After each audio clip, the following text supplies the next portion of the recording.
Hello everybody, I hope you are having a comfy, a cozy, and a resplendent Thursday afternoon.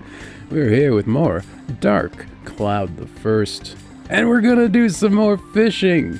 Of course we're gonna do some more fishing. This is a fishing game with some dungeon crawling stuff in the background on the side, you know. We're fishing for a reason, of course.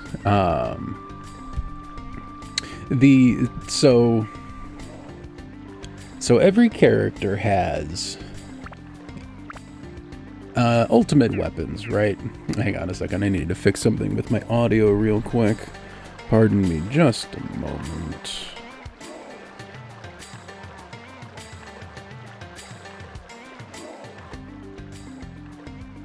Okay, much better. Sorry, I was monitoring. Oh, here we go. It's dusk time. It is time to set the clock back. There we go. Perfect. To normal time poggers. Perfect. And we're fishing. So, every character in this game has... Ooh, that's kind of promising right from the start. Every character has an ultimate weapon. Actually, every character has multiple ultimate weapons. Say that several times quickly. Does he want the peach? He might not want the peach. Oh, wait. No, he wants the peach. Okay, bummer. And the way that you get ultimate weapons for your characters is by upgrading them. Ooh, okay, that's another big chonker. And how you get upgrade materials, basically, is you can either grind back room floors for all eternity and just hope you find the materials you need, or a much faster and much more reliable way is to just buy what you need using fishing points.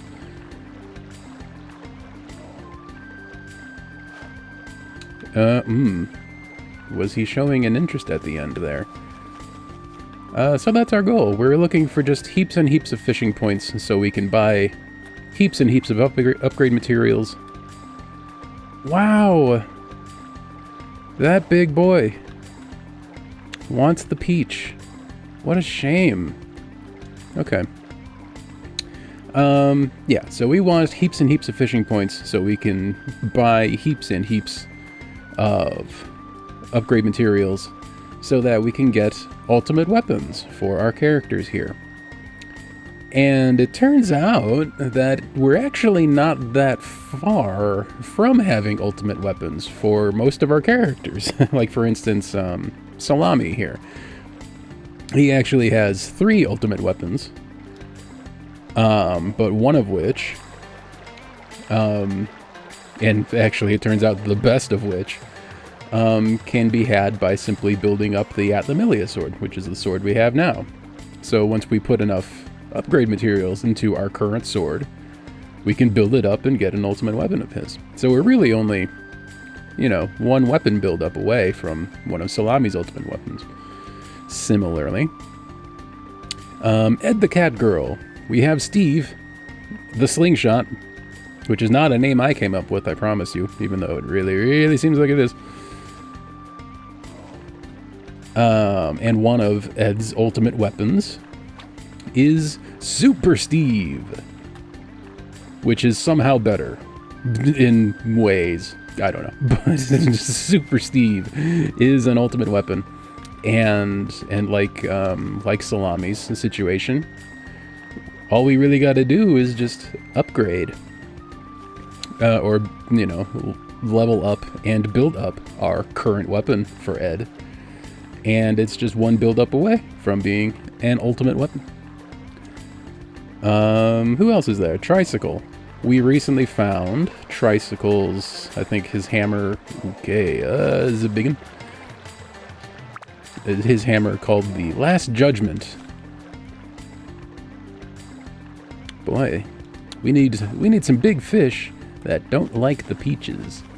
But we're finding a surprising amount of big fish. But they all like the peaches.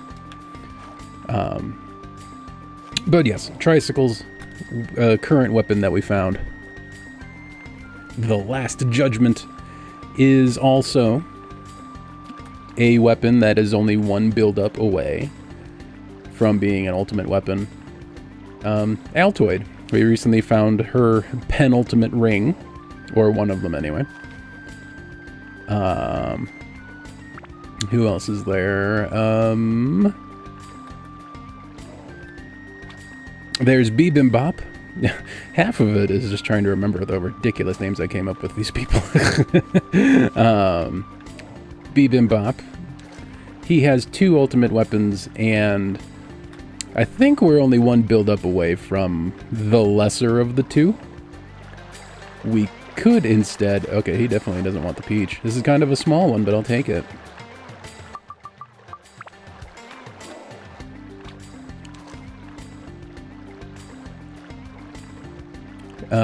So yeah, Bibimbop, we're one build-up away from one of his ultimate weapons. We're 2 build-ups away from another one. So we're pretty close there. Who's left? I think just Travis.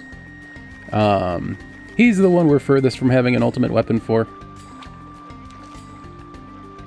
He will... His grinding will require the most work, but for... You know, call it 4.5 of the 6 characters. We're already basically right there. So, not... I don't think this fish likes anything I have on offer. And he went over there, and there's no quick way over there. That's the worst. When they go... when they do the thing where I have to go the long way just to get near them again. It's middle school all over again. So yeah, not a lot of fishing is required to get all of the ultimate, or all of the upgrade materials we need. But some is for sure.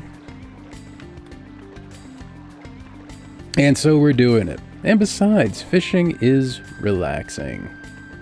Who doesn't love a bit of fishing, especially the virtual kind where no actual fish are harmed? All of the relaxation and pleasure, and none of the moral ambiguity.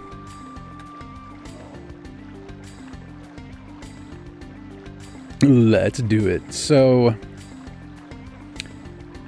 some exciting news was revealed yesterday morning. Does the fish want the peach? Big fish want peach? Big fish? Peach? Yes? No? I don't think so. Okay, let's tempt him with a potato then. The potato of temptation. Ooh, that got his attention real quick. I think this might be what we're looking for here. Go on, take it. Take it, take it, take it. We got plenty of potato cake. Let's make good use of it. Hey now. No potato cake for the little guy. We got big bait for big fish here. As I was saying, some exciting news was released yesterday. Nintendo announced a Super Mario RPG remake to be released November 17th this year. So good. And that's another thing. Not only is it a Super Mario RPG remake, it looks good. It looks so good. I can't wait.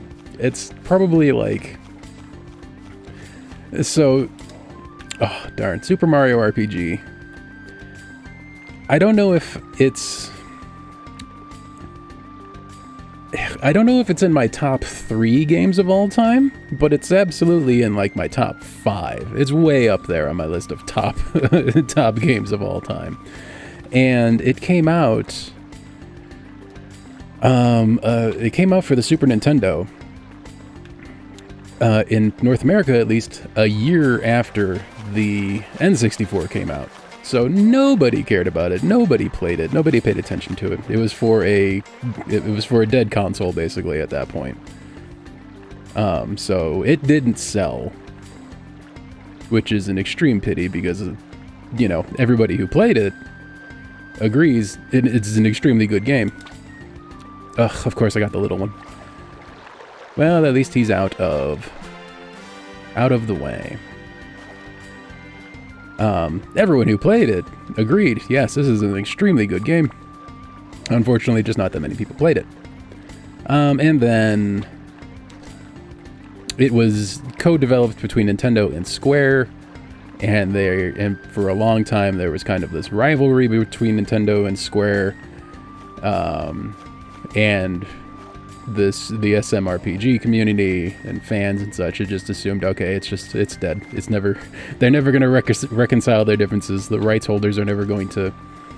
The two separate rights holders are never going to cooperate again. The Super Mario RPG games are no more, right? There is no future for the title. But then, you know, surprise! A remake is apparently happening. That's incredible. I love it.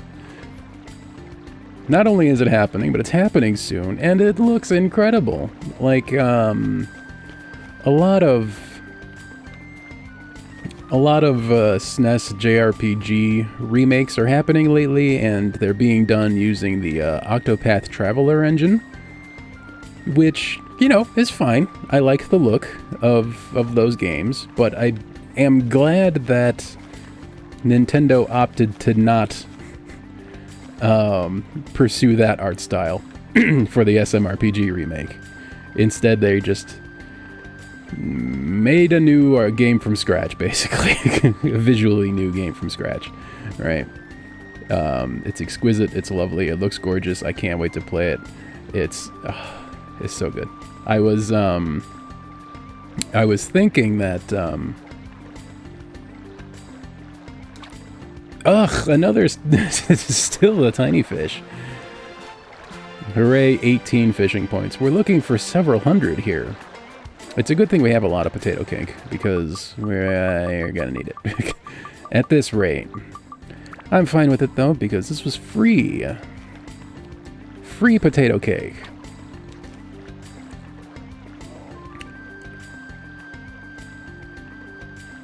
I've been thinking for a while that, you know, maybe something I want to do.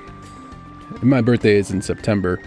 And I was thinking maybe September I want to make like a Dave's Faves kind of month where I just play my favorite games.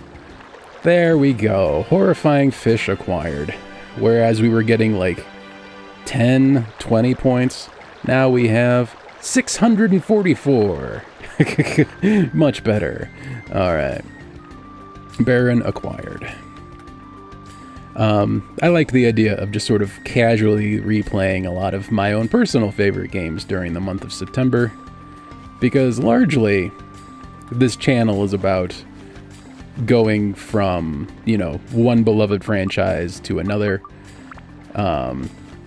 looking for games that are often overlooked but absolutely adored by their communities, and playing them for the first time. And okay, it wants the peach. And, you know, creating the kind of content where, like, people who are fans of a particular kind of game get to just stop in and watch me fall in love with one of their favorite games, right? That's kind of what that's my steez. That's what I'm doing here, basically. That's my one of my main objectives. And I thought, you know, maybe taking the month of September, my birthday month, to play some of my own personal favorite games. Wow, 2 big fish in this one. Would have been fun and interesting, especially if eventually I amassed the kind of audience such that I could turn September into maybe like a charity money raising month, right? I'd have enjoyed that quite a lot.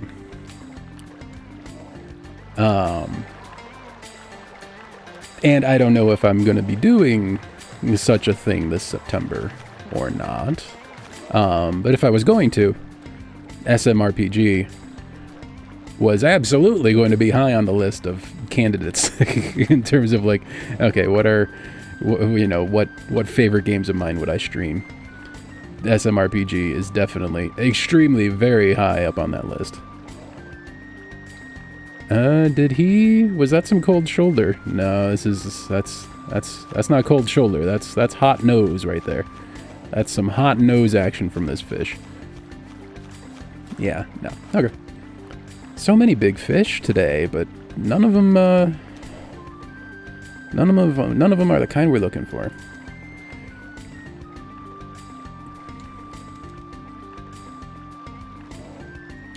So, yeah, the idea that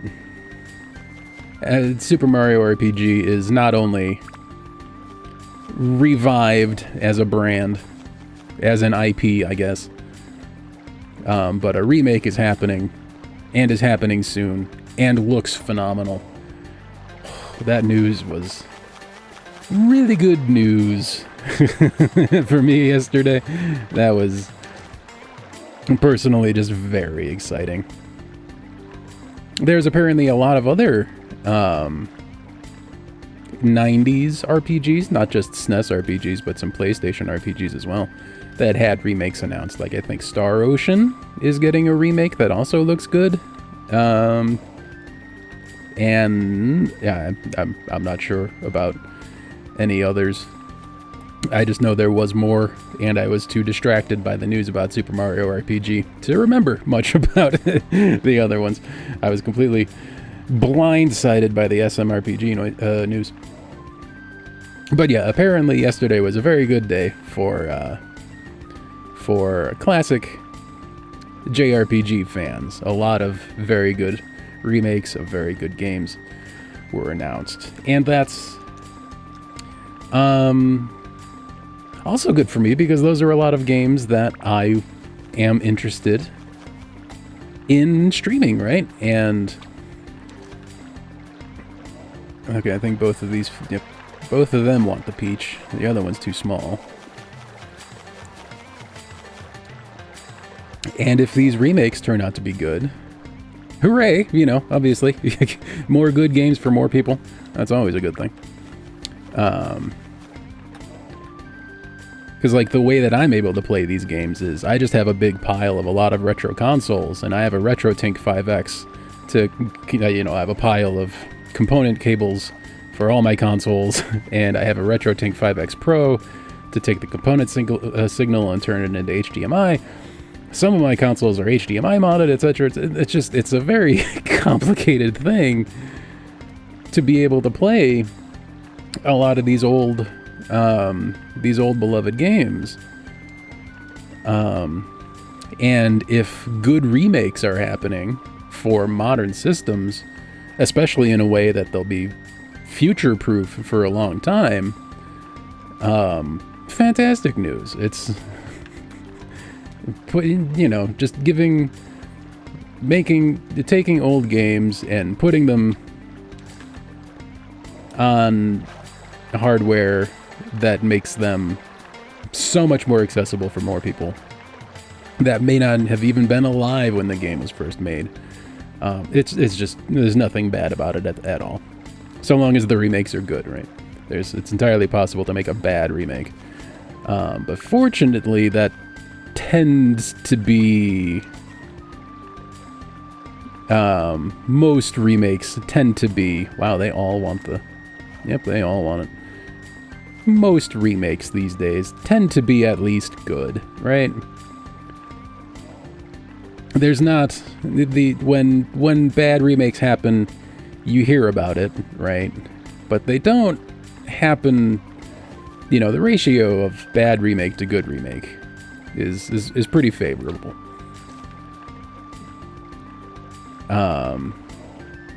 You know, the Chrono Trigger port that you can get on Steam caused some controversy, but it's largely improved now and is fine. Bait ran out. No, my gooey peach. The Final Fantasy 1 through 6 pixel remasters are apparently very good. So that's 6 games right there that are that are well done, and then you have things like Final Fantasies 7 through 13 that were either always on PC or were recently faithfully ported to PC. And then you have the Final Fantasy VII Remake, which is a huge project that's not even concluded yet. And, you know, there's a lot of good remakes that have been happening in recent years. There have been some bad ones, but there have been many more good ones than bad ones, I think. And it looks like Super Mario RPG is indeed going to be another one of the good ones. It's just nice.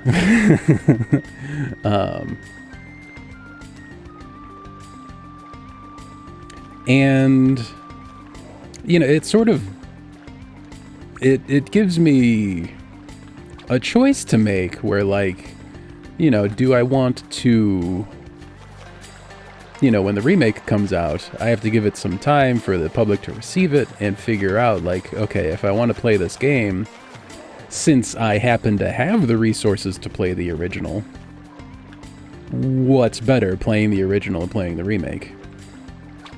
Are there any, like, critical flaws to the remakes that happen? Like, for instance, one franchise that I'm eager to play for this channel is the Klonoa franchise, the 2 Klonoa games. One was on PlayStation 1 and the other was on PlayStation 2. Both of which, I mean, clearly I'm on a PlayStation 2 now. I have this console, played a whole heap of Kingsfield games on my PlayStation 1 for the channel. I can play the original Klonoa games, if that's better than playing the remakes. But the remakes, I think, based on what I'm hearing from fans of the franchise, the remakes, the remasters that are available on PC are fine, are good, right? So then, you know, there's the question of which version do I play? Do I play the original or do I play the remake? Because apparently both versions are good. I think in that case, I think in the case of Klonoa, unless I am made aware of some critical flaw that I wasn't aware of yet, that I'm not aware of yet, I'm probably going to play the PC versions. I have a PC that can run them. I can capture that PC just fine. And the improved visual fidelity, I think, would just be nice. There are things like the Mega Man games. I don't know if I'm ever going to stream the Mega Man games or anything. I've never played any of them before. I am interested in visiting the franchise. Sir, Mr. Big Fish, I would like your attention, please. So much cold shoulder when what I really want is the hot nose. And the Mega Man games are on PC now. They're basically all getting ported to PC. And I say ported, but that's not really an accurate description of what's happening. It's more like Capcom is selling an official emulator for those games, basically, with a couple added features under the hood, right? And the problem with those releases... Okay, move and then I'll cast. Okay. The problem with those releases is... Okay, he just doesn't want the potato cake, does he? He doesn't want anything I have on offer.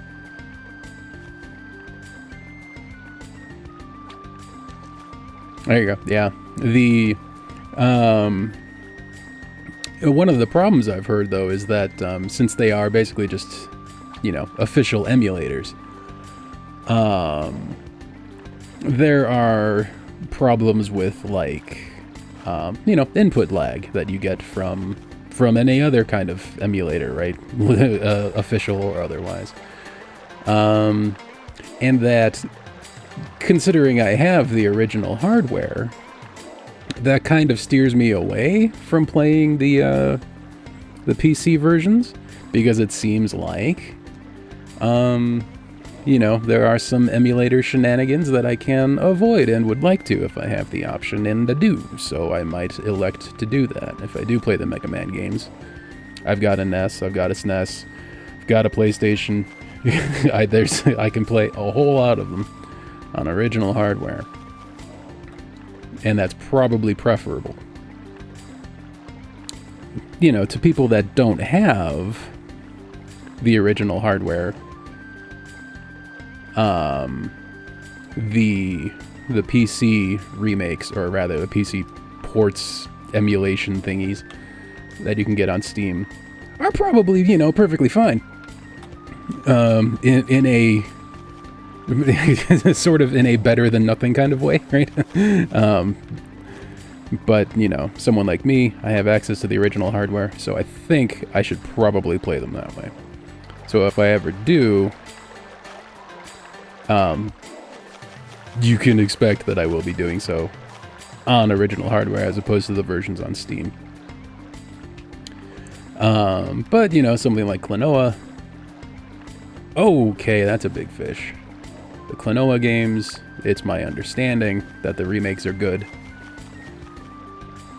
Or remasters, I guess, is more a more accurate way to describe what they are.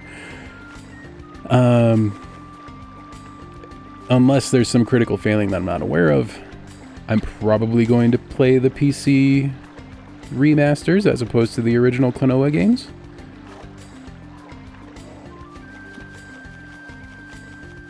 But, you know, it's just one of those things that you sort of have to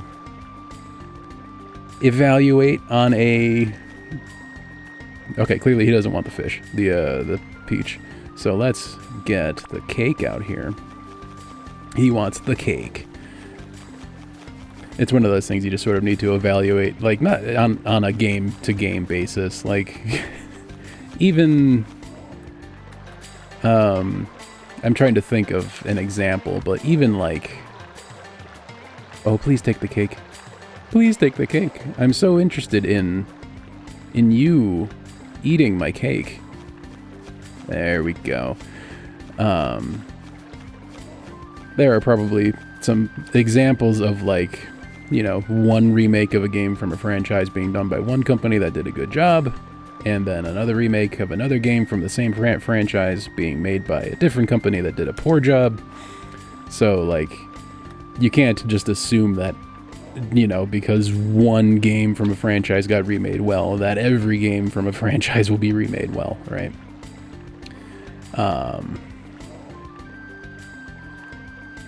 Another big one is, like, Castlevania. Capcom is porting these. Oh, no. Potato cake, gone.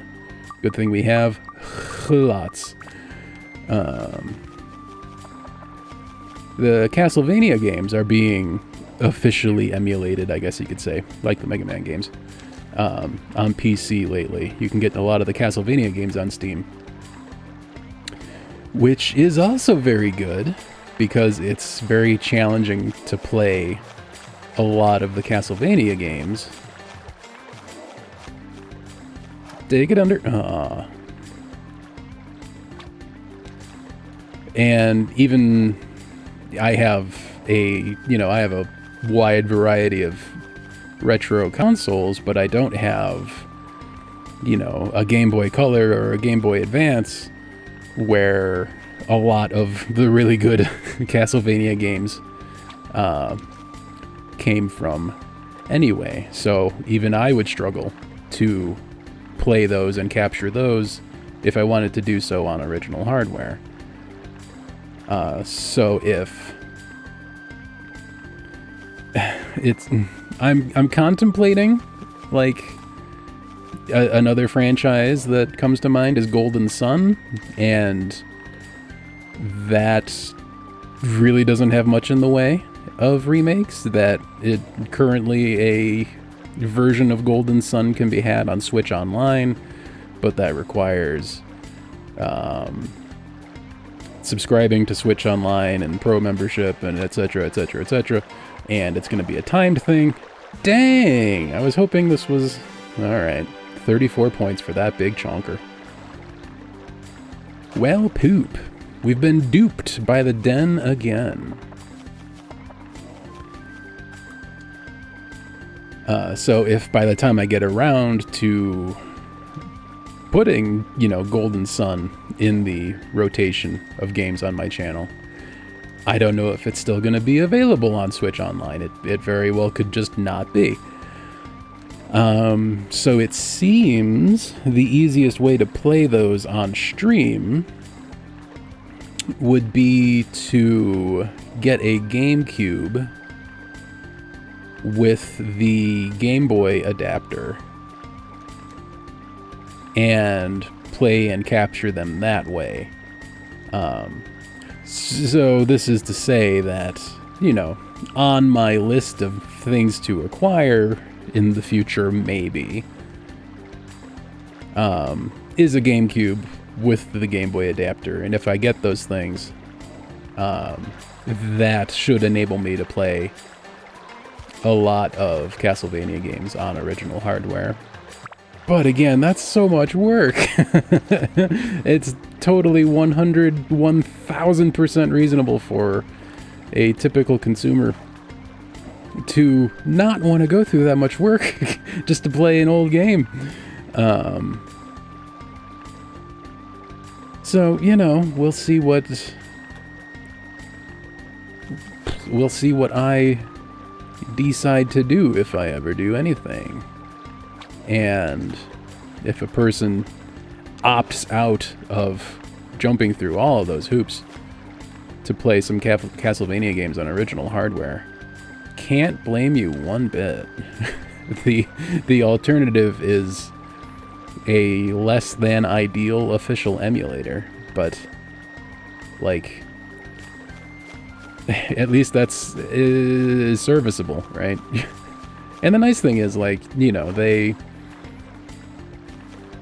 have save states built into their emulators, right? So if, you know, there may be some artificial difficulty occurring in the games because of the input lag that you can experience based on the nature of emulation, but on the other hand, hooray, save states. You can just save the game and restore at any time.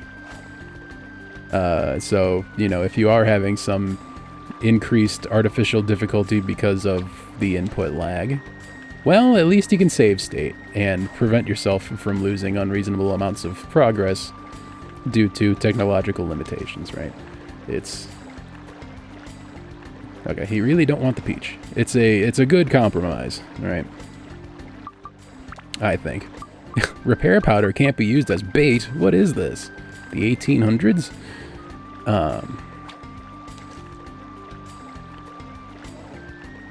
Potato cake? Do you want anything I have on offer, sir? Wow, he really don't. Okay. Then I'll just reload. Fine. I will... This fish has been rude to me, so I will unload him. Get deleted from memory, sir.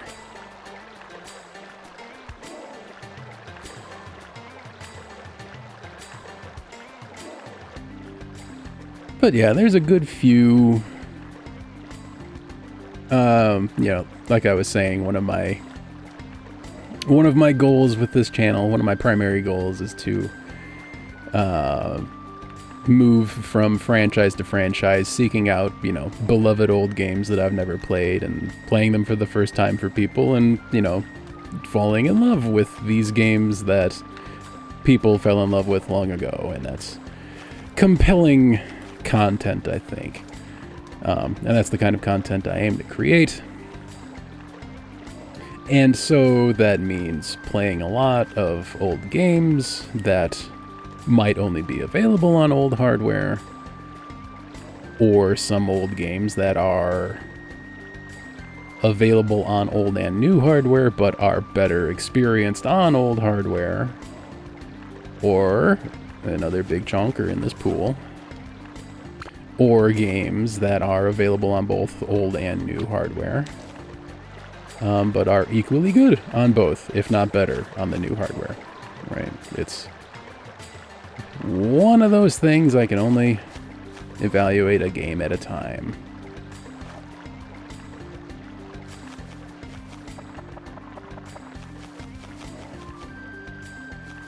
And there's also things like, you know, what if you want to be a speedrunner, right? And your only option,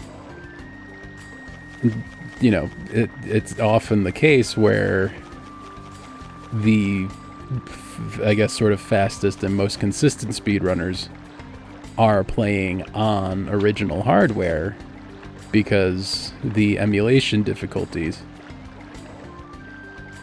Little Samson, yeah. I saw that was in the Big 20 speedrunning competition this most recent time, or the one before that. And I'd never heard of it prior to that, but you know, spending a month watching a lot of my favorite retro game streamers playing that made me realize, hey, this game looks really quite cool. I'd like to dive into that. So yeah, Little Samson is another one of those retro games that, yeah, in the case of Little Samson, is just not available on modern hardware. Your only choice is to, I'll say, illegitimately emulate them.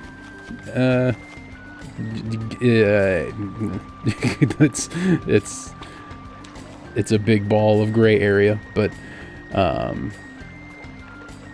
okay, time to reload. But yeah, it's definitely one of those beloved games where you sort of have to meet it in the middle to play it.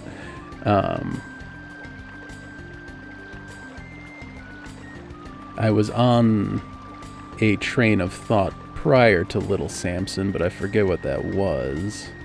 So I guess that's a thought that's just gone forever. What a pity.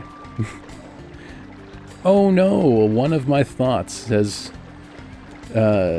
dissolved into the ether before it was fully expressed.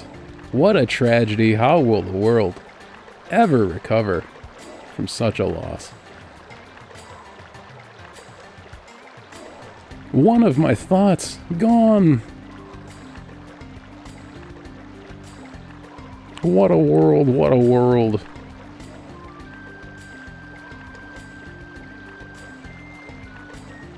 More tiny fish.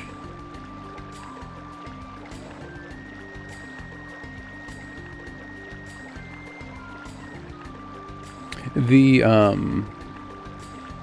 over the weekends, or on the weekends, I like playing, apparently, I like playing shorter, more difficult retro games. We just finished up Prince of Persia, and next weekend I'm going to be diving into Ninja Gaiden on the NES. And I think while I have, two biggins here. I think while I have the NES out, I don't know if I'm going to be doing the whole Ninja Gaiden trilogy, but I'll certainly be doing at least the first one. And while I have the NES out, I might dive into some other NES games. Ooh, one that comes to mind is Blaster Master. I loved Blaster Master as a kid. I never beat it, of course, because I was playing it with a kid brain at the time. But Blaster Master is definitely something I would love to play on this channel. Both the original NES game and the modern trilogy that you can find on Steam. I don't know if those would be ideal weekend games, because they're basically Metroidvanias. Boy, this big ol' wait. Cold shoulder or hot nose? What does this fish got? That's looking... Man, such a giant fish. And he wants the peach. What a shame. I kind of want to catch it anyway. It's just so big.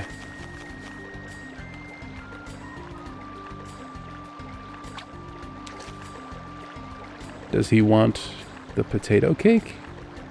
Okay, yes, he does. the one thing I learned playing Prince of Persia on the weekend is that if I'm going to play a game only on the weekends, it needs to be one that doesn't rely heavily on memorization, which Metroidvanias do. So, Blaster Master games being essentially Metroidvanias,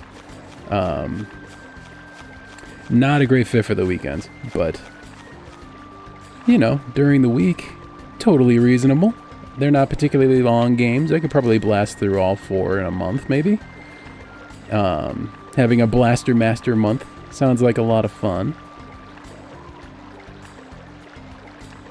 I wasn't sure which fish had the bait there, and apparently they absconded with it anyway.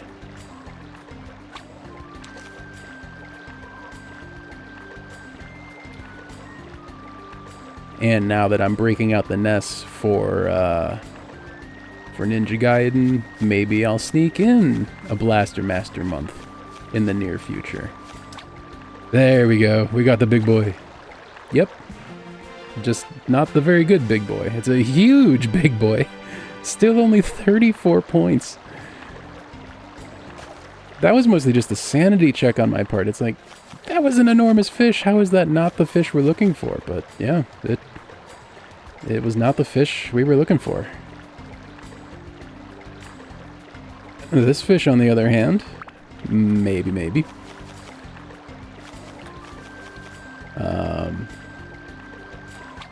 But yeah, maybe a Blaster Master month would be a lot of fun. Yep, he wants the peach. And while I'm breaking out the nest for Ninja Gaiden, maybe I'll bump that up in the order. I do really want to finish my, I strongly want to finish my, Kingsfield project. I've only got 2 more games left in that project. I've got, Kingsfield, Ancient City, and Eternal Ring. And then we'll be done with that retro FromSoft project of mine. And then I think after that, I'll be able to open myself up to a lot more stuff.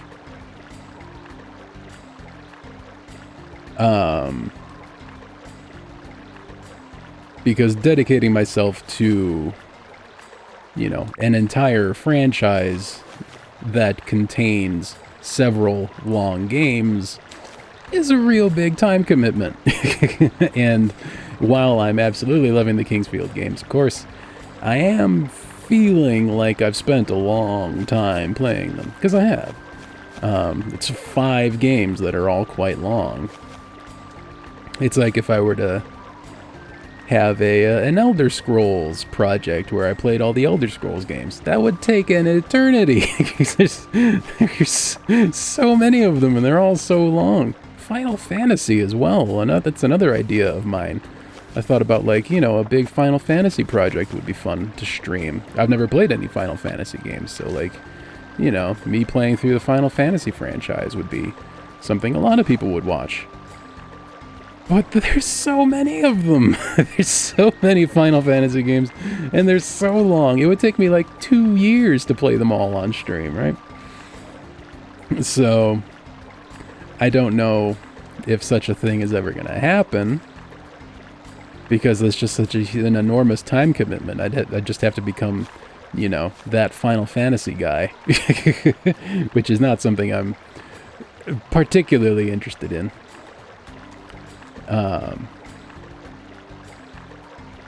But yeah, I am very much interested in finishing my Kingsfield project and playing the last 2 games. And once I do that, like, next up is Kingsfield Ancient City. After I finish Dark Cloud here, next up is Kingsfield Ancient City.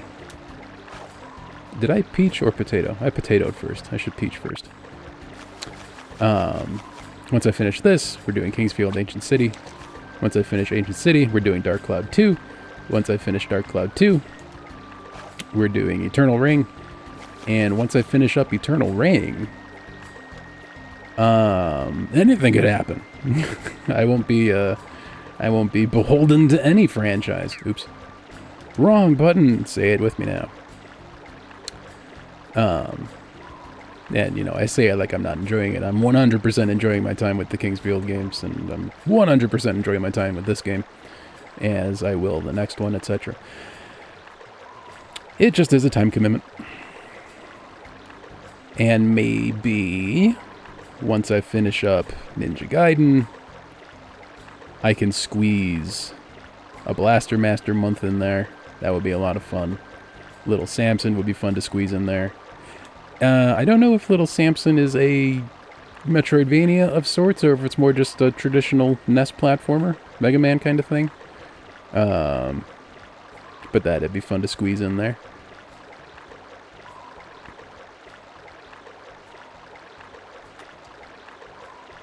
Lots of plans. Action platformer, yeah. So long as it doesn't rely heavily on memorization, I can probably get away with maybe playing it on a weekend, like I was with Prince of Persia. Biggest difficulty. Okay, yeah, 2 hours on easy mode.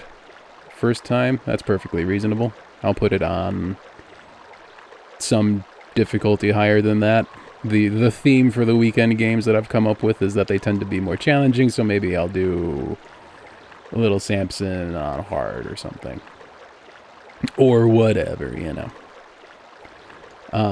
So long as it doesn't require too much memorization, then it is something I can only play once a week. Without doing myself a disservice. And that'll be fun.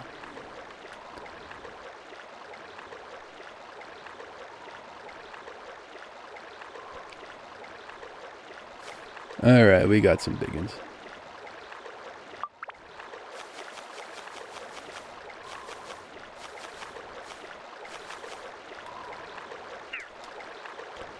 Yep, I am A-okay with difficult games. I'm not like, I'm not, you know, a masochist or anything when it comes to gaming. I just am perfectly capable of enjoying difficult games.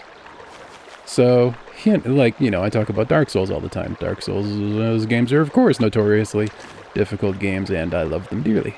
But similarly, I am greatly enjoying a game like this, which is not, I don't think, what anyone would call difficult. It's interesting for sure, but it's not. Trees, please. I don't think what anyone would call difficult. And yeah, there's plenty of easy games I also enjoy. You know, all I care about is quality, right? So long as it's good, it's good. An easy game can be good, a hard game can be good, whatever. If it's good, I'm interested.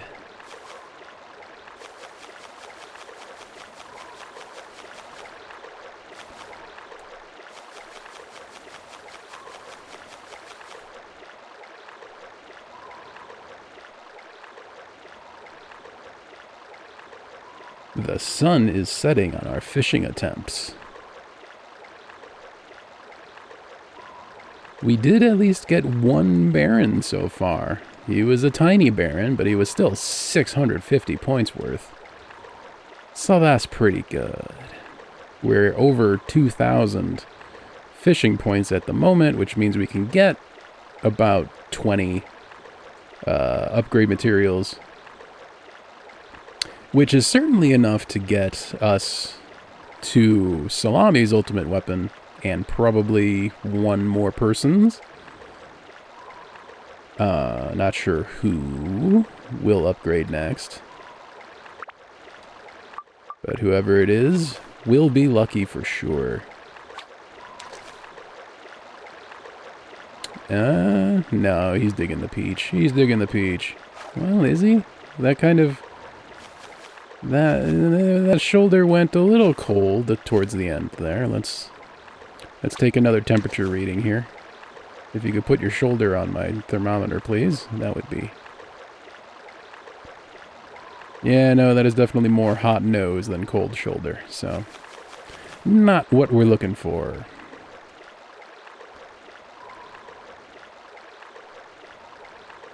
Tiny, tiny fish.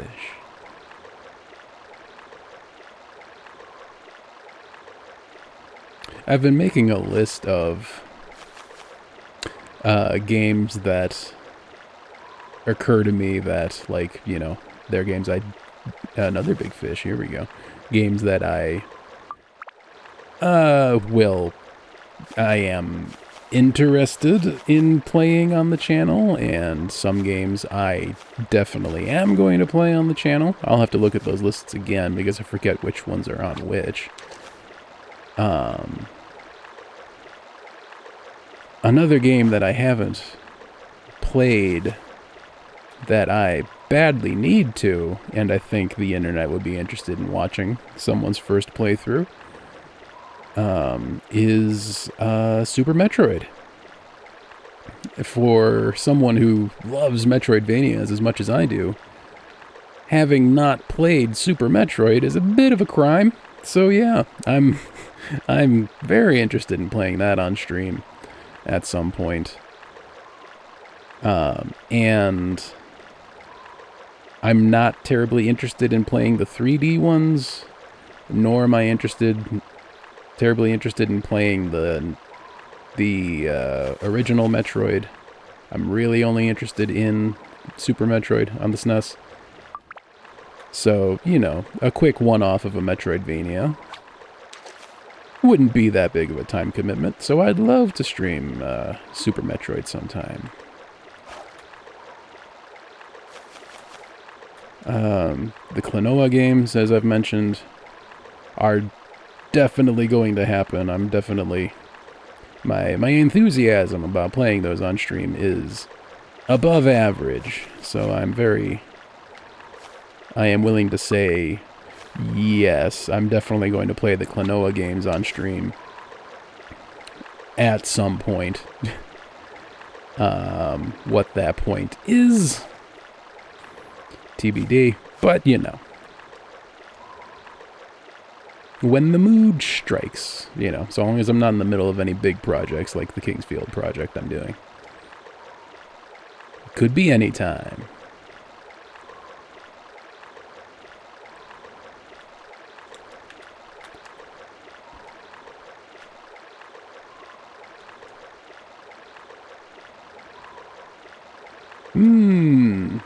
Tiny, tiny talent in this pool today. Let's improve the situation here. No, not digging these either. Well, no. No. Let's do better. Let's refresh the fish. Let's refish the fresh. Not digging it. Just not digging it. I do think I'm spending a little bit too much time today investigating fish that are simply too small to be the kind of fish we're looking for. It's interesting that in recent history, our previous stream and this one so far, we've spawned a couple truly massive looking fish, but they've turned out to be just not the right kind. And the fish we're looking for, we haven't found any truly massive examples of those in recent history. We have in the past. Some weeks ago, our first couple fishing excursions, we found some truly massive fish that turned out to be exactly the fish we were looking for. And I thought that was kind of the rule, like if you found a truly massive fish, it was the fish you were looking for. But apparently, occasionally you can get some truly massive fish that are not the fish you're looking for. Let's try that guy. I was talking about it last time, about how, like, you know, typically the fish you're looking for is not the kind of fish that makes you go, they're kind of big. It's the kind of fish that makes you go, oh, Lord, he coming, right? And we've seen a few of those, but they've turned out to be just really, really big examples of not the right fish. Okay, yeah, they are both interested. So I'm interested in holding off until I see truly, truly massive fish. But also, it taking so long to just spawn a truly massive fish makes me feel a bit insecure about my ability to spot a truly massive fish. And I feel like, see, this one is a good example of like, yeah, that's big, I guess. That's not... It's not a, oh lord, he comin' kind of fish. It's just a, yeah, he's a hefty chonker. Yeah, see, he wants the peach. The fish we want doesn't want the peach. He's big, but he's just a perfectly ordinary fish. No eyebrows on that fish, no mustache on that fish. We're looking for the mustachioed fish. And only the mustachioed fish. Okay, I had some muscle fibers going, oh lord, he coming on this one. Let's see if we can get his attention with the gooey peach. Wait, what? See, he's interested. Yeah, he wants the peach. Bummer.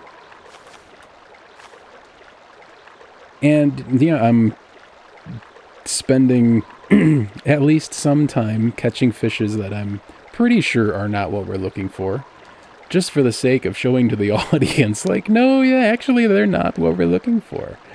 Because I'm definitely not an expert in this game, but, like, in this case, I'm looking for a pretty specific thing that most of the time these fish are not fulfilling my criteria, even though to a casual observer it would seem like, you know, why would you not just catch that really big fish? Well, the really big fish we're looking for is 600 or 700 fishing points versus a mere 30. So we need to be picky here. It's the kind of thing where, like, you know, there's a possibility that it would be faster to catch the less special fish that spawn more frequently. Alright, okay, this might be the kind where, yeah, this might be what we're looking for here. But no, the difference between the special and not special fish is so vast that even as rare as they are, it is just faster to be patient and wait for the really big fish. It's, you know, 20 times the amount of fishing points per fish. That's a big difference.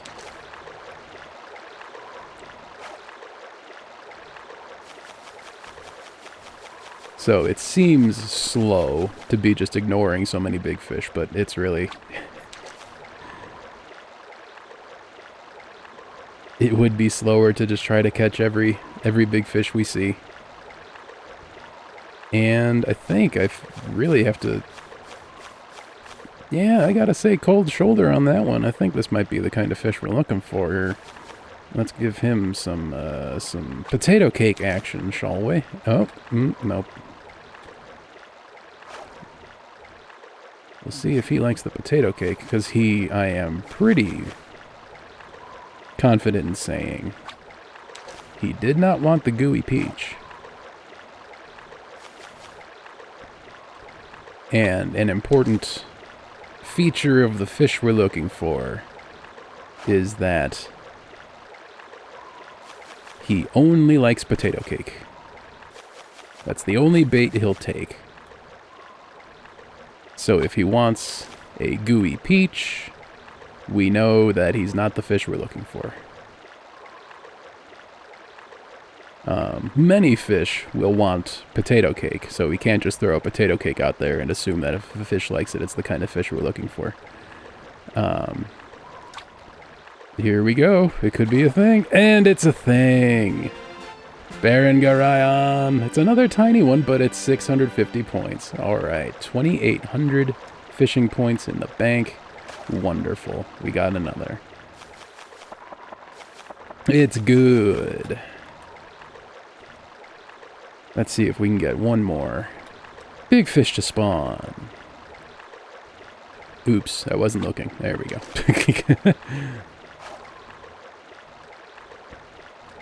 Yeah, there are some very specific criteria. Ooh, that's a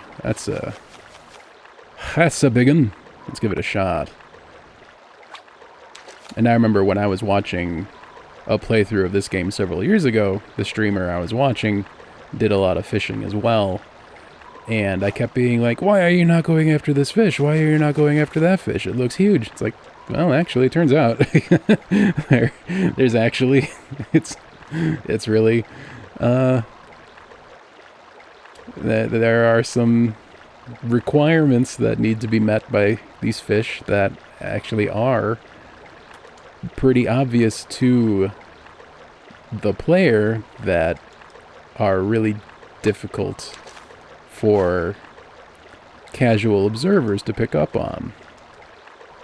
You know, first it needs to be a truly massive fish, which that takes some time to recognize. There's, oof, well, yeah, see, like this one, he's a big one. I wouldn't say he's truly massive, but, you know, I'll check. So, you know, first the fish has to be truly massive, which takes some time to recognize, and then the fish has to dislike the gooey peach, and then the fish has to like the, potato cake. And, okay. Let's hang out a little bit longer. Yeah, he's off on, he's doing his own thing. He might not be a fan of the peach. Let's find out. Okay, some cold shoulder for sure.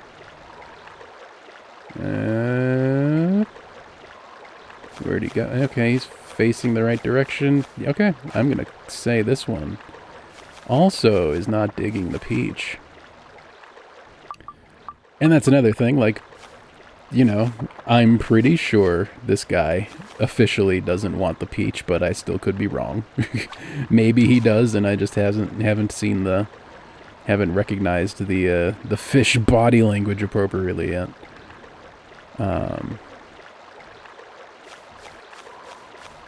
It's weirdly just one of those things that there's a lot of things that casual observers might not be seeing. And so that's why I'm sort of spending more time than I otherwise would testing fish that I immediately know not to be right.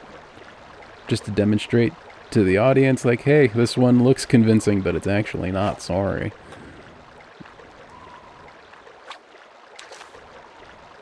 This one doesn't even want the potato cake. Seemingly. And let's get the little guy away from here. Okay, would you mind coming closer, sir? Perfect. Now, throw that directly in your face. Yeah,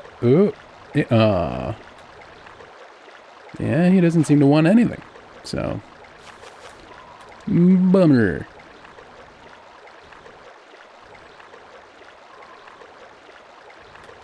Nothing here.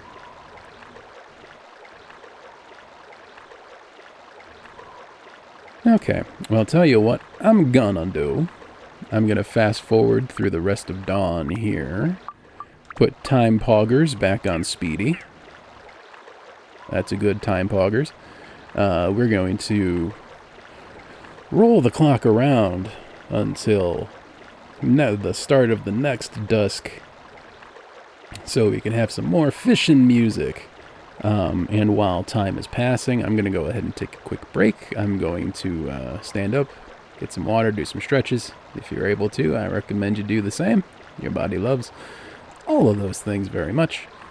And the music will be with us shortly. And I'll be right back for some more fishing. Yeah. Be right back in just a bit.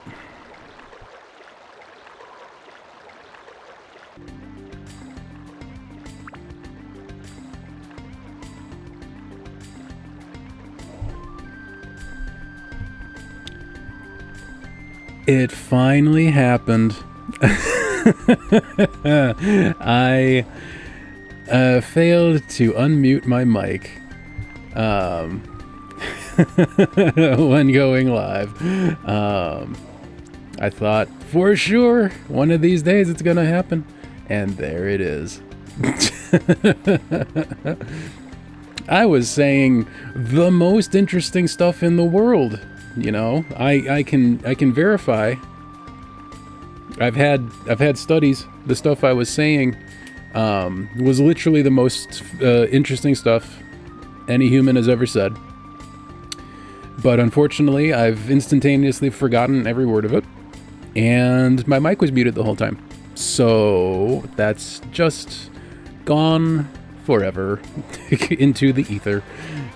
What a shame.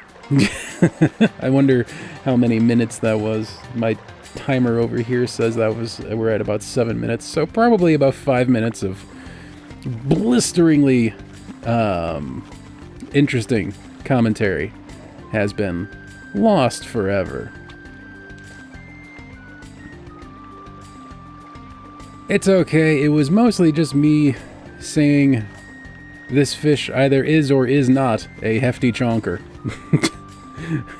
That's what I was saying is that while I was on break, I had a look at my list of games that I'm interested in playing on this channel one day, and was reminded that one of the franchises that I'm interested in exploring, does it want the peach? It wants the peach. But I'm not sure if it's a perfect fit for the channel, is the marathon games, which, if you're familiar with Bungie, you know, that makes the Destiny games, and they made the Halo games prior to Destiny, etc. Before they did Halo, back in the early 90s, starting in 1992, they made a series of Mac-only first-person shooters, very much in the Doom style, except they slightly preceded Doom, even, called Marathon. There are 3 of them. And, you know, in the sense of, like, they're beloved old games that don't get enough mention on the internet, right? There's not a lot of content about them on the internet. You know, they're beloved but rarely talked about. In that sense, they're a perfect fit for this channel. But also, I am interested in trying to create relaxing content, and first-person shooters aren't the most relaxing things. You know, I don't want to call the marathon games Doom clones, because, like I said, the first one anyway preceded Doom. Marathon 1 came out in 1992, whereas Doom came out in 1993. But yeah, playing first-person shooters don't At a glance, it doesn't seem like first-person shooters would be a good fit for this channel, but you know, in some ways, the marathon games are a perfect fit for this channel, and in some ways, they're a bit imperfect of a fit, right? So I'm still not sure if I'm going to play those or not. It is definitely under consideration for sure. I've played the first marathon game in the past. Another way that it's a perfect fit for the channel is in terms of soundtrack. I'm very interested in prioritizing games with particularly outstanding soundtracks, and Marathon 1, anyway, is certainly one of those games with an outstanding soundtrack. It's so unique and so ethereal. It's one of those things, like, I first played Marathon 1 probably 2 or 3 years ago now, and I still think about the soundtrack from time to time. It's really stuck with me. Everybody wants the peach. So, you know, there's two ways in which the marathon games are a perfect fit for this channel, and there's one way in which it's a less than perfect fit, so, you know, still gotta think on that. But there's also the idea of, like, you know, if I do open up this channel to the idea of first-person shooters, I wouldn't play Doom on this channel, I don't think. But another beloved, underrepresented first-person shooter franchise from the early aughts would be No One Lives Forever, which is, it's a series of 2 games that are very, like, James Bond, or more appropriately Austin Powers-y kind of comedy, 60s spy kind of things, and they're very funny and they're very colorful and fun, but they're still first-person shooters, so I wouldn't describe them as relaxing. I'd absolutely describe them as extremely entertaining and endearing and funny. Relaxing, though, less than relaxing, I think. But, you know, if I open up this channel to first-person shooters by playing Marathon, then yeah, I think it follows that I would then also play No One Lives Forever. But, you know, that all remains to be seen.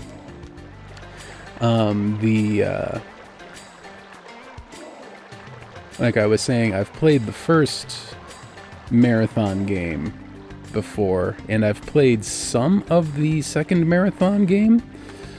I'm not sure how much. I would have to guess less than half of the second Marathon game. I'm not sure why I put it down. I got distracted by something else and never picked it up again. As happens frequently. And that's something I've always felt bad about, and that I would like to go back and resume playing the trilogy. And if I do that, playing them on stream would be, that has potential to be a good fit.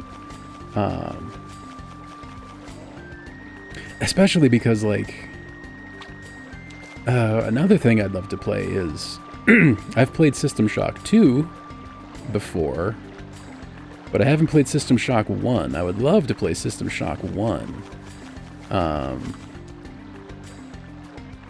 That seems like another one of those mostly perfect fit kind of games for this channel.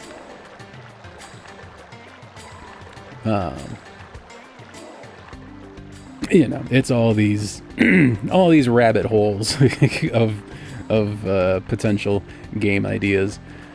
I don't want to say, oh yeah, this is definitely happening, or oh yeah, this definitely isn't, or oh, you know, this might happen, might not, etc., etc. It's who knows what I'm gonna play, and games all, of course, take time. these are all too small. So if I do say a thing is going to happen, who knows how long it'll be until the thing happens, etc. But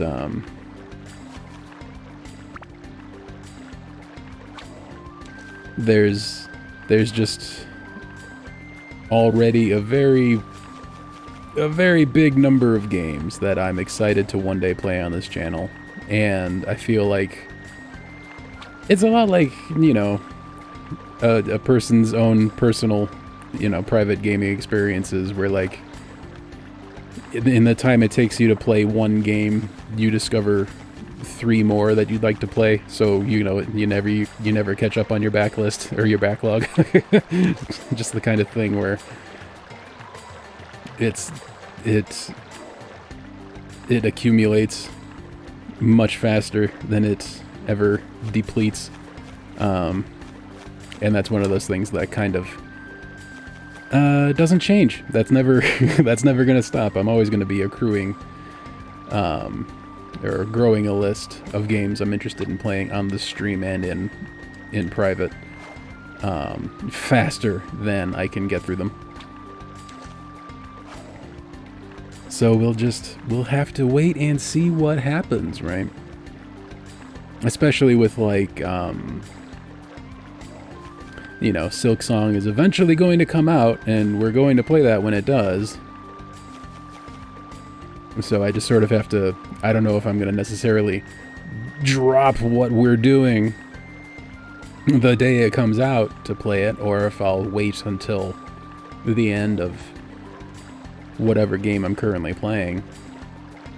But, you know, Silksong is eventually going to come out, and we're going to slot that in next in the rotation when that happens. And similarly, as of yesterday morning, the Super Mario RPG remake was announced, and we're absolutely 100% going to slot that in ASAP after that's released, which is scheduled to happen in November this year. So, like, not only do I have is there an extremely rich history of video games to draw on for this channel, but there's also an extremely rich future of video games to draw on for this channel. So the list just gets longer from both ends, right? So it's so hard to know when I will fulfill these promises. Oops. Why have I hit that? We have almost 3,000 fishing points. That's quite nice. Let's break 3,000 here. Let's get over 3,000 fishing points. One more Baron, and then we'll call that a good amount of fishing. Then we can start doing some. We can start building up some weapons and making some progress again. Because it's been a while. At this point, this is hour 3 of fishing in recent history. So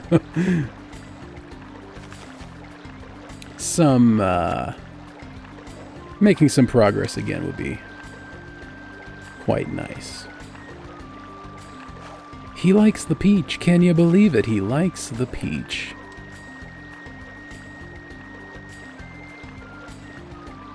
But yeah, Super Mario RPG, I'm extremely excited about the remake. I'm so happy it looks good. I can't wait for it to come out. I don't know if I want to wait like a couple days to verify, or to, I guess, receive verification from the SMRPG community that yes, it's actually as good as it looks, or no, there's some problems. Or if I just want to just dive right in.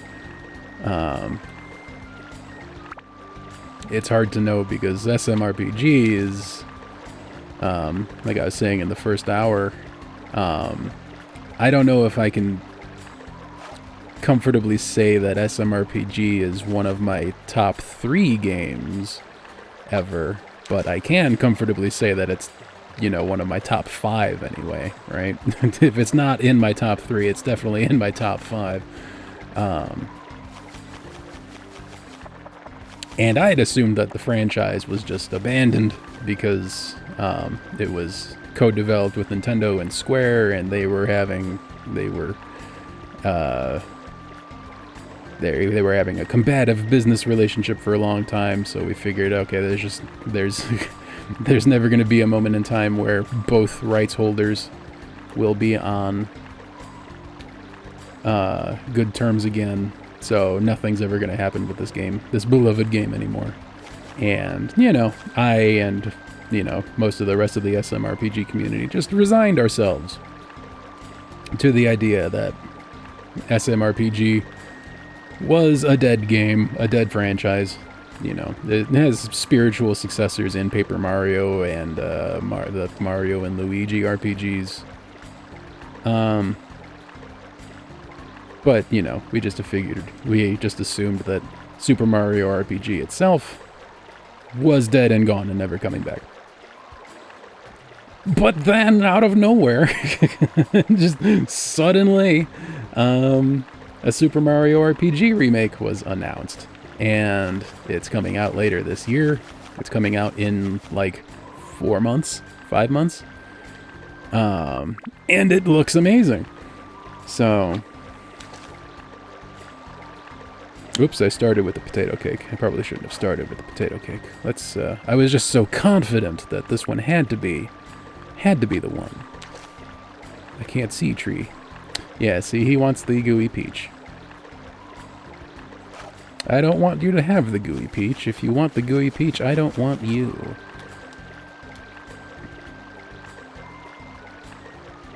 So yeah, a Super Mario RPG remake was a big surprise for me yesterday morning. And seeing the trailer and seeing that it looks good is even more exciting. It looks like they're putting some serious, genuine effort and talent into it. And I'm just very excited for that to come out. And I hope it will be as good as it looks.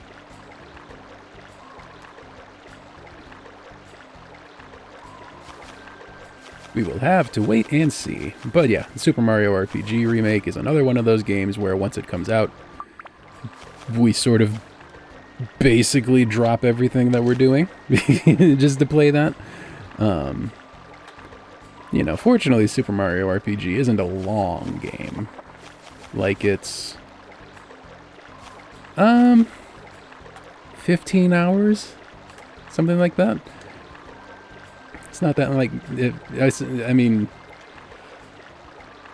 I've even played it before, so I'll be someone who knows what he's doing, so maybe I can play the remake, or maybe I'll be able to play the remake in, like, 12 hours or something. So it won't take a long time to get through Super Mario RPG when it drops, unless there are some major differences.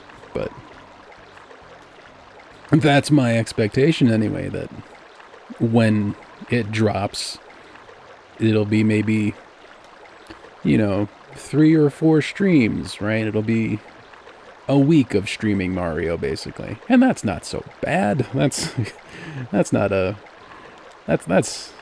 a brief window of time.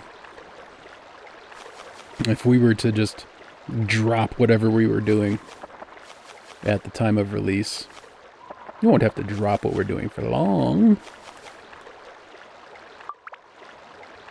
And besides, it's not every day when Super Mario RPG content happens. Must relish the moment.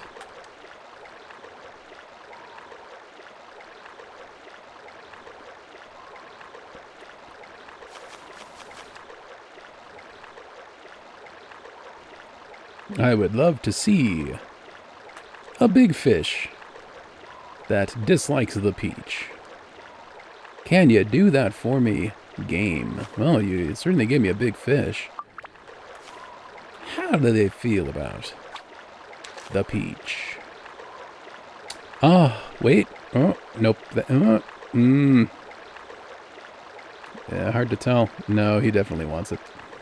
Darn. Well, the game gave me a big fish, but it likes the peach. No me gusta.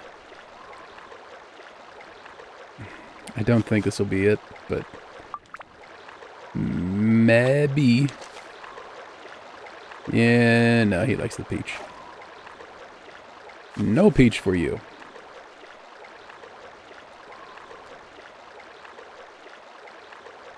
Okay. A somewhat chonky looking thing.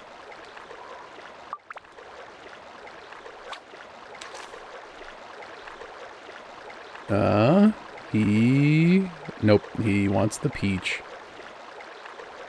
Yep.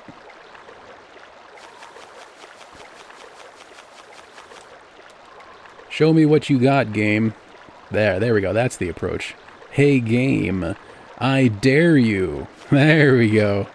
I dare you to present me with a big fish that dislikes peach. I dare you. I double dog dare you, game, to show me a big fish that dislikes peach.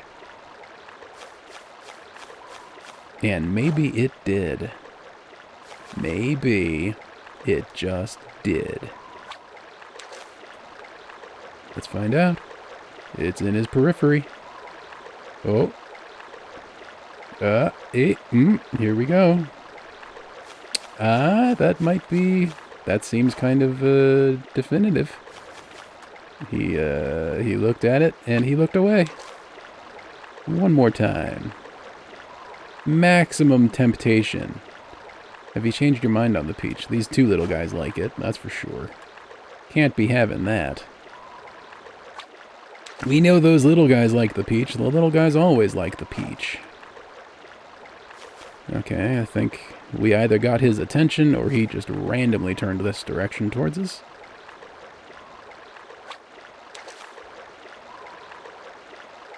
Okay, well, yeah, this, is promising.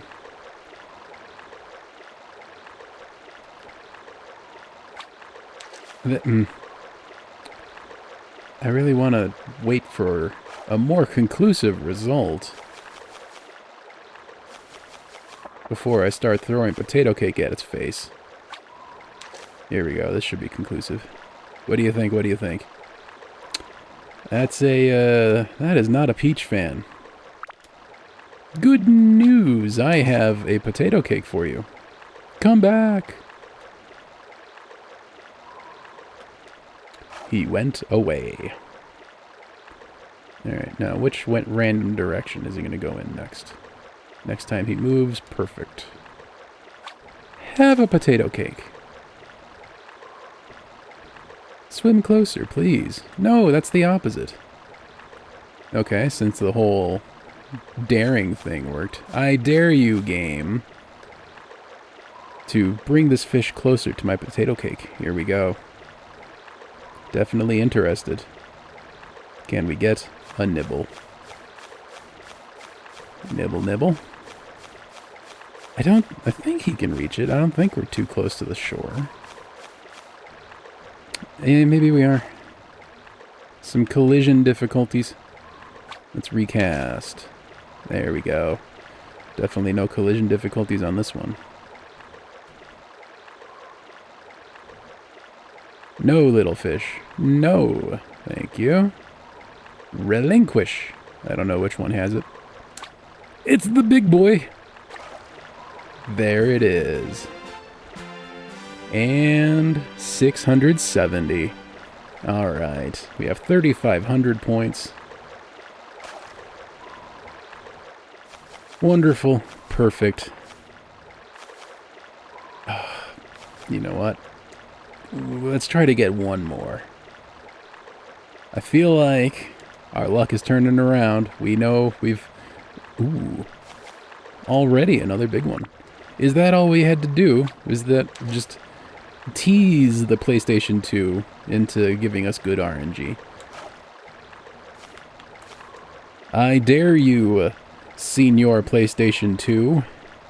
I dare you to generate a real big fish that does not want the peach. I triple dog dare you. The elusive triple dog dare. That's a real big... I feel like my pupils dilated when I saw that thing. If only I had a webcam. I would look at the footage and see just how wide my eyes got there. That is a chonker. Please don't want the peach. I don't think he wants the peach. That looks like a peach agnostic fish, if I've ever seen one. Huh, okay, I think we're onto something here. It's a good thing I decided to keep going. It's a good thing we still have an obscene amount of potato cake. We can definitely catch this one. An absolute whale. The biggest of chonkers. And he doesn't like the peach. All we had to do was tease the PlayStation into giving us good RNG.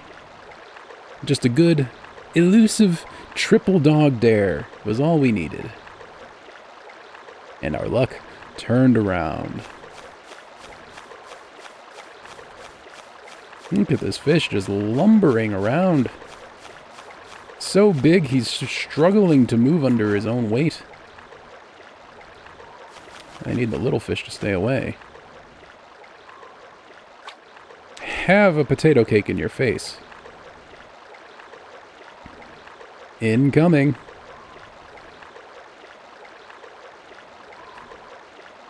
I dare you to bite. I double dog dare you to bite. Do I have to go for the triple? I triple dog dare you to bite the bait. Take it under, good sir. You can do the thing. I'm gonna run out of this bait, aren't I? They're just gonna nibble it into oblivion without taking it. Okay, which is fine because we have so much potato cake. It's good. It's freaking huge! Alright. 187 centimeters. What is that, like 5'8"? 774. There we go. That's the kind of fish I've been waiting for all along. Yeah, and that's just not what we've been seeing for so long. That was a beautiful fish. That was... I mean, beautiful is certainly a word. And that was the kind of, like, truly massive fish that I've been talking about this whole time, right? That we just haven't been seeing. So I'm glad that I am sane. Well, I don't want to say sane. I'm glad that I have been talking sense, anyway, about about fishing in this game.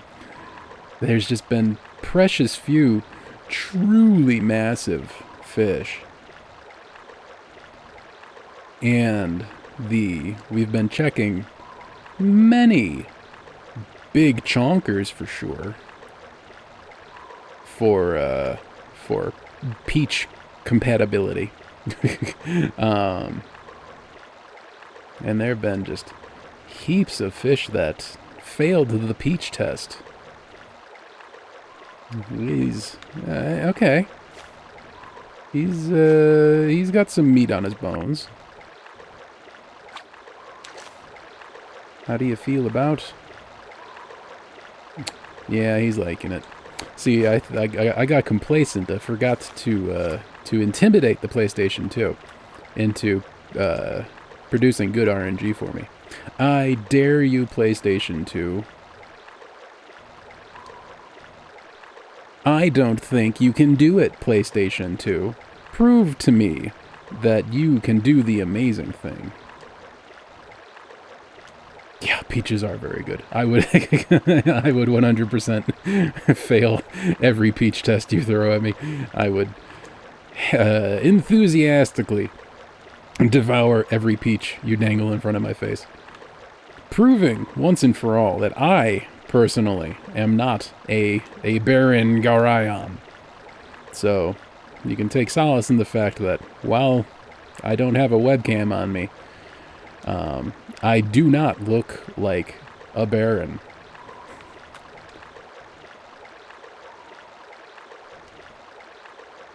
I do not have enormous blonde eyebrows or an enormous twisty blonde mustache.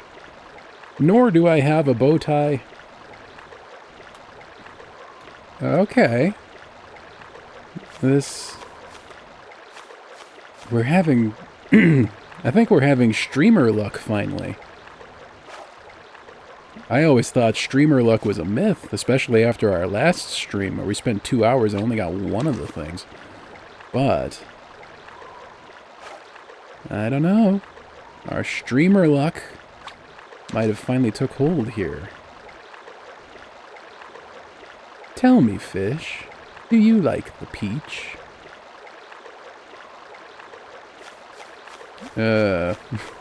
First, give me any evidence that suggests you even acknowledge the peach. And then, indicate whether or not you are pro-peach or anti-peach.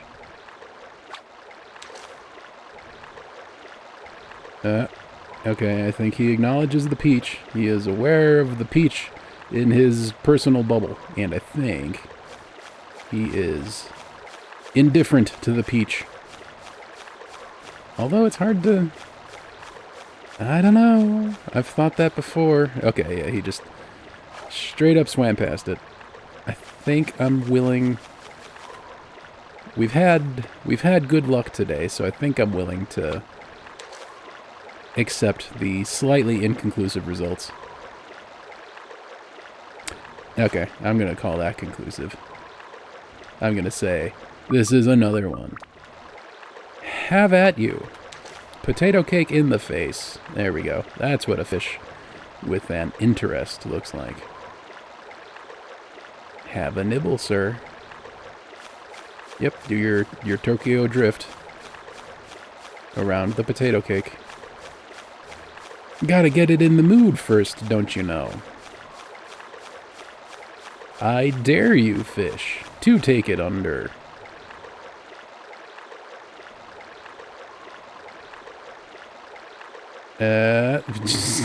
Just stop spinning and just commit, will you? You're making me dizzy. I'm not sure which. Yeah, that was. This is a fast and furious fish for sure.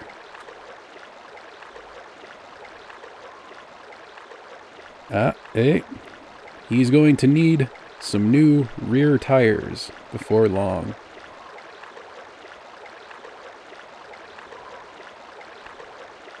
Keep this up and his back fin is going to be bald.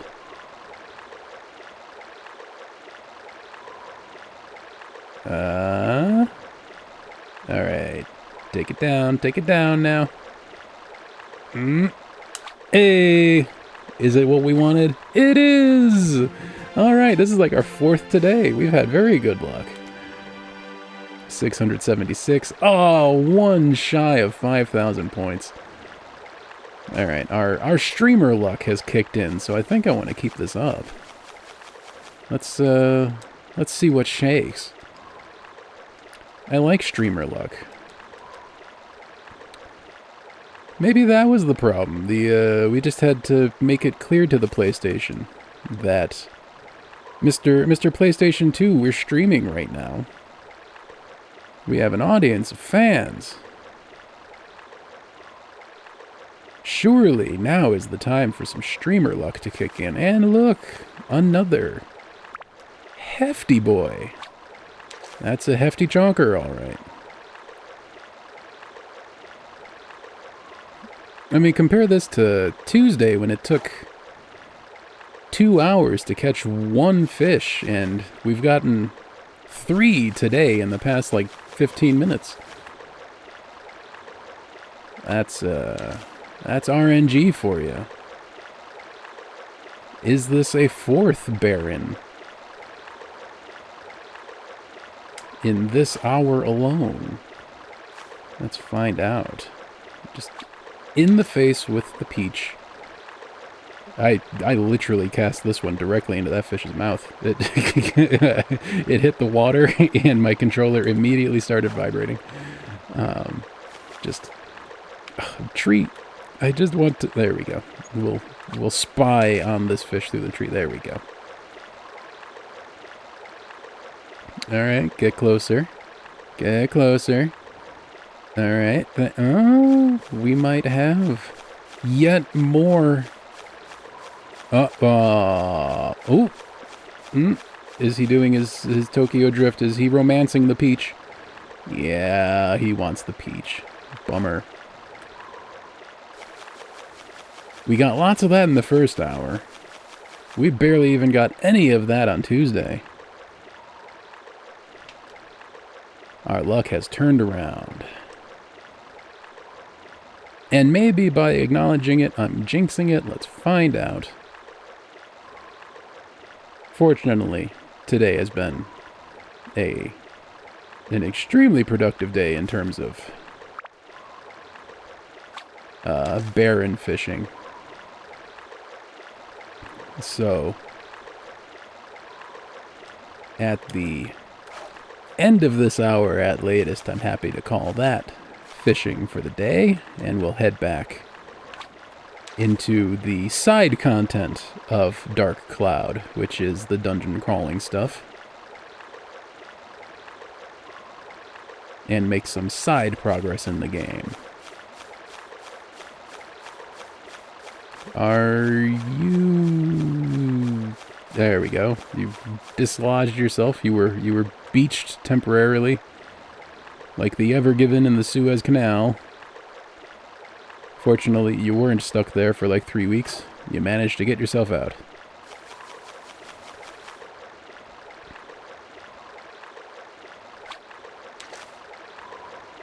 Okay, it's basically directly in front of your face. And he rejected the peach. Okay, let's see. Hey, what you think? What you think?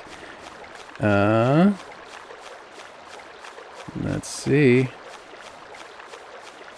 Are you just playing hard to get, or what's your game here? Okay, you're definitely aware of it, that's for sure. You've clipped through it on numerous occasions, so you're aware it exists for sure. You are literally, it's literally inside you right now. All right, I think that's an unusual method of eating the peach. Just clipping it inside your body. Most animals chew their food, but you know, you do you. If it works, it works.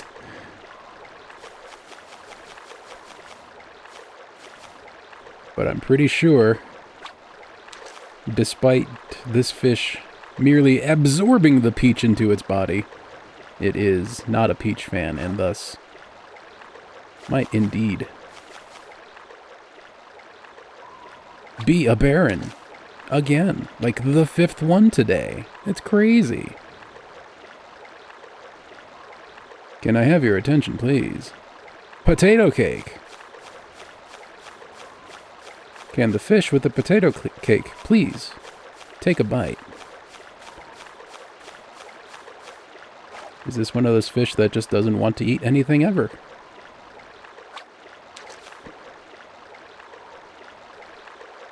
It's okay, it's gluten-free.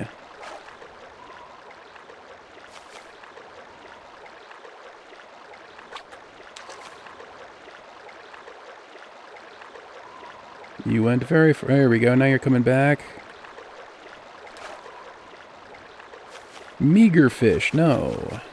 Big fish, yes. He doesn't seem interested in anything I have to offer, unfortunately. Okay, wait, let's let him reposition himself, and then we're stuck in that loop where we cast it and then he immediately moves away. So we need to have him move first and then cast. Pick a position.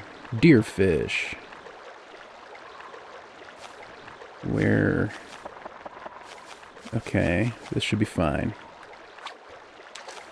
Everybody's over here, but... And smooch. Oh no, I accidentally caught... Alright. Hooray! We got 23 points. Well, we're over 5,000 now. You know, that's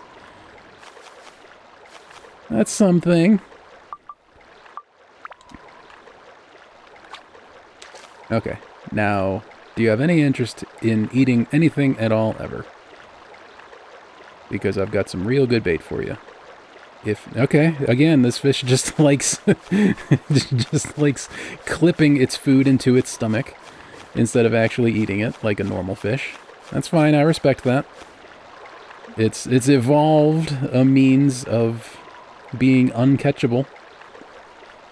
That's a brave fish right there. I mean, maybe fish in real life can do that. I've been fishing before where, you know, I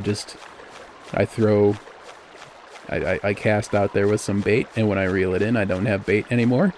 Maybe that's what happened. A fish just clipped my bait into its stomach and digested it and left the hook behind. It seems reasonable. We've seen it happen here.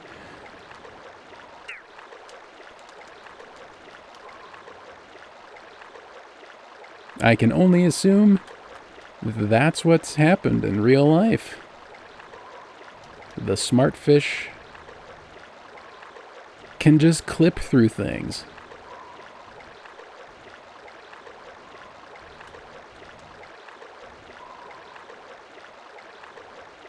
It's like, you know, it's like an X-Man mutation, except it's a fish. Where are the X-Men movies about all the mutant fish that also exist? Maybe they're organizing as well. Maybe that's what dolphins are. Maybe their superpower is just incredible intelligence and also tastiness, unfortunately. See, that's where human mutants have the edge. They have incredible superpowers, but they still don't really taste that good. So no one eats them.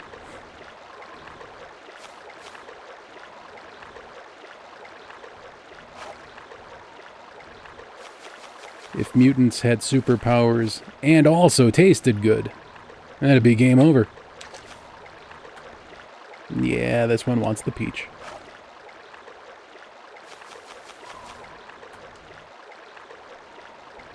I wonder if there ever has been an X-Man mutant whose superpower was just that they were really, really tasty. Their flesh was just exceptionally delicious. That would not be my preferred superpower if I had to pick one, being extra tasty. But, you know, at least that's the kind of superpower that you can hide pretty effectively. Unless you also smelled delicious. If you just walked around smelling like, you know, roast turkey or something. Or, bacon. That would be unfortunate. Broadcast to the world, hey, I both smell and taste like bacon. I would be extremely pleasant to kill and devour. But please don't. That's a terrible superpower. And I think I want to hear the story of the X-Man mutant that had this power. Because certainly somewhere in the annals of time, because as we know, the X-Men films are documentaries, certainly sometime in the annals of time, a mutant evolved to be extra delicious. Super delicious, even. There is one that could have that power. There you go. See? And maybe there's another mutant who has the superpower of just being extremely, extremely repulsive. And like Kevin Bacon. not the character he played, just Kevin Bacon himself. Just the real actor is a mutant. And his superpower is that he's a repulsive human being.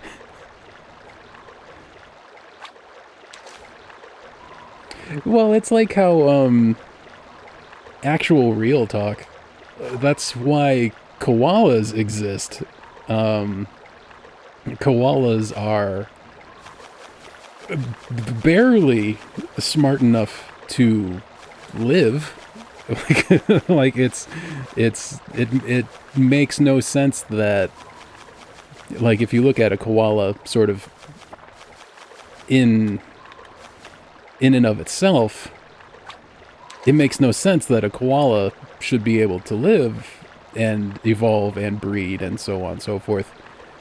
But it just so happens that its primary diet is eucalyptus leaves that are toxic to everything else. So there's never any, resource scarcity that they have to deal with. They're the only ones that eat eucalyptus. And predators, no meat-eating predators can eat them because that will toxify themselves. So, like, despite being a completely...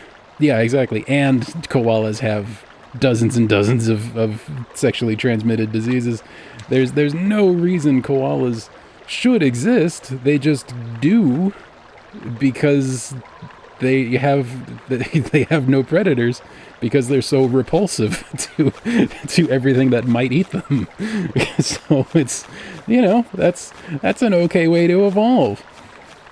And, maybe that's the Kevin Bacon effect. I don't know why I'm picking on Kevin Bacon, but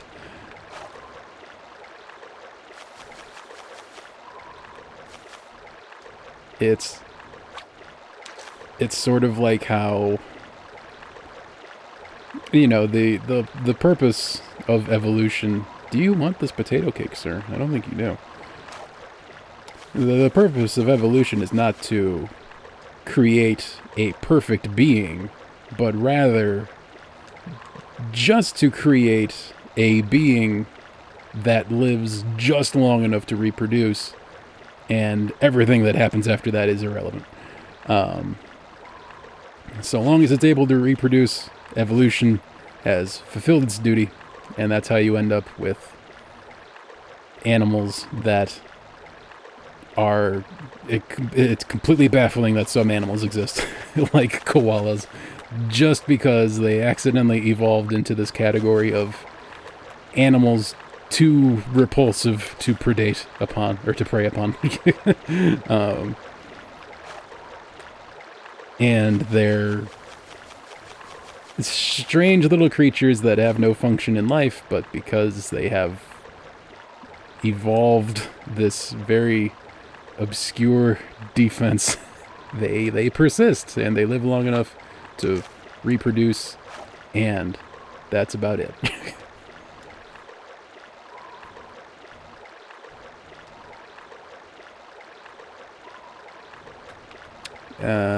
No, that's a pretty tiny looking thing.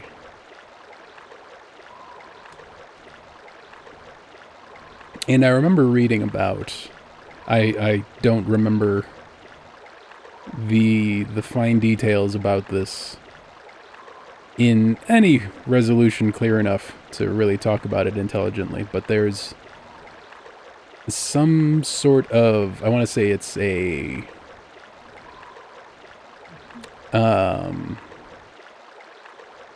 there's a blood vessel or a vein or something that humans have, and a lot of human-like animals have, that goes, I want to say, from the heart to the brain, but instead of doing that directly, like would be efficient, it first goes down from the heart below the lungs and then comes back up to the brain.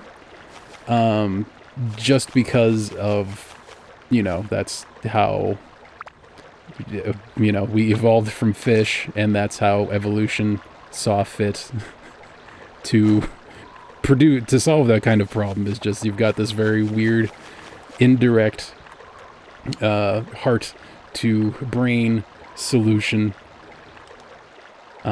Because, you know, it's not optimal in any way, shape, or form, but it works, so it's fine, right?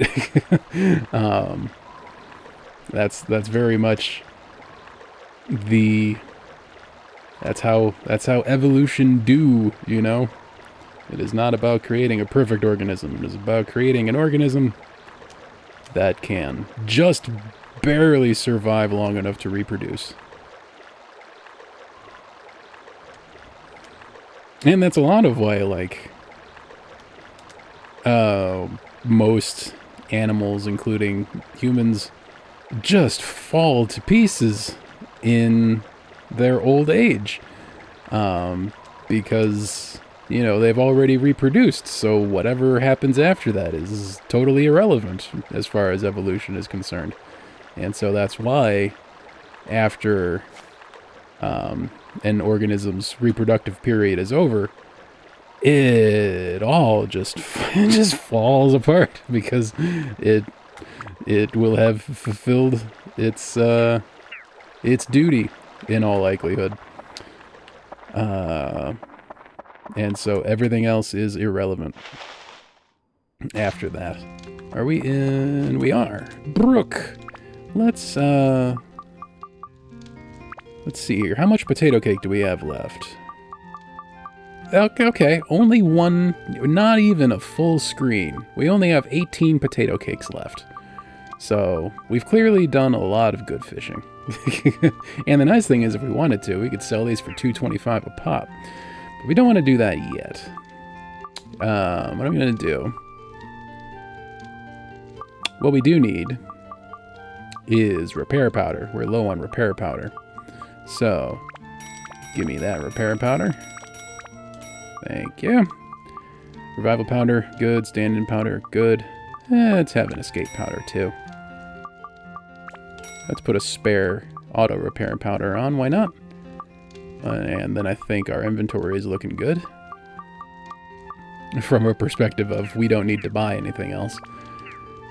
Great. Now... let's head to... Enga, that's it. He's a retired Ghostbuster, you see. And we can go ahead and stash all of this bait that we don't need to have on our person constantly. We don't need gooey peaches in our inventory.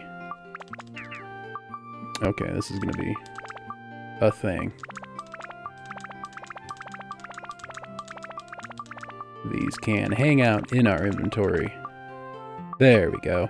Our inventory is much lighter now. And also, while we're at it, we've been holding on to this candy for no reason, too. Let's put that here. When we need it, we can come get it.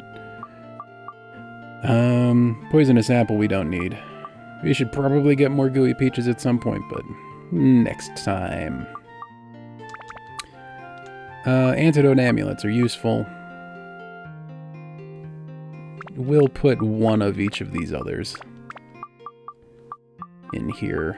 And then we've got our 15k in the bank, which is nice to look at. Okay, that was productive. Now, what we're gonna do is we're gonna save real quick.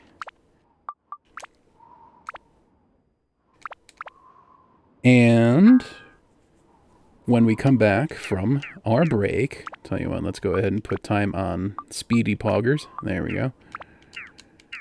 So we can get the music happening again, ASAP. There's the oasis. What we're going to do when we come back from break is we're going to take a look at our weapons and see how we want to build them up. And buy the appropriate gemstones to do that, and we'll start working on building up some weapons towards ultimate weapon status. Oh, excuse me. I got so excited I choked on my excitement. Ultimate weapons are just so exciting. But yeah, that's what happens when we come back. We finally start diving back into some dungeons and creating some ultimate weapons for ourselves. These fishing points that we've been working so hard to get. We're going to start spending them and getting the good stuff out of them. It'll all have been worth it, I promise. So yeah, that is next after the break. If you are new here, please consider a follow, a like, a subscribe, all that kind of stuff, because this is what we do. We just have a good relaxing time with good relaxing video games. It's the music. Oops. And also we hit wrong buttons. That's what we do. I'll be back in just a little bit with more Dark Cloud. Hang tight.